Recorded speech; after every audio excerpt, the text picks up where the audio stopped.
కాదు మామ, వచ్చిండేది మనం దొంగతనానికి వచ్చినాం, మళ్ళీ అద్దాలు జమ్మాలు కోయటా నీకే. తోటలో గిన్నె దొరికితే మిట్టితో కొడతారు వాళ్ళు. ఎండ పడతానులే. ఏంది ఎండ కానీ అద్దాలు పెట్టుకుంటావా? కళ్ళ కనబడదురా ఇప్పుడు కాయలు పీకేటప్పుడు కనబడాలి కదా మనకి. తోటలకి అట్లా కాదు, ఇష్టం వాళ్ళ నీ గుడ్డి అని అద్దాలు పెట్టుకోద్దంటే మళ్ళా పెట్టుకుంటావు. కనపడలేరా? ఏంది కనపాలి చెప్పలేదు నీకు అద్దాలు పెట్టుకోద్దని. ఇవన్నీ ఆకుల మధ్యలో ఉన్నాయి కాయలు.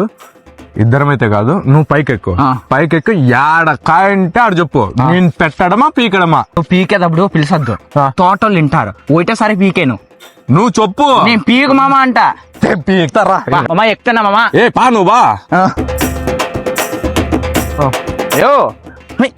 ఆడగాది ఇక్కడ నాకేంది కనపడలే. ఈ పక్క ఉన్నాయి చూడు పైన మామా.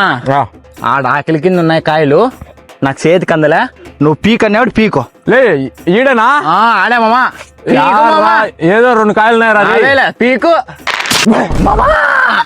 నాకే పీకుతూ కదా మామా.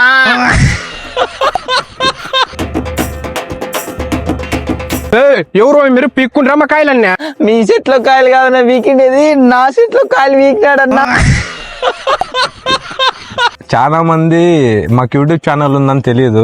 ఇన్స్టాగ్రామ్ లో ఎలా అయితే సపోర్ట్ చేస్తారో మాకు యూట్యూబ్ లో కూడా సపోర్ట్ చేయండి ప్లీజ్. మన దగ్గర 150,000 మంది ఫాలోవర్స్ ఉన్నారు. ఇంతవరకు ఏ వీడియోలో కూడా యూట్యూబ్ ఛానల్ ఉందని చెప్పట్లేదు, ఈ వీడియోతో చెప్తున్నాం. చాలా మందికి తెలియదు మనకి యూట్యూబ్ ఛానల్ ఉందని. ప్రతి ఒక్కరూ సబ్స్క్రైబ్ చేసుకోండి.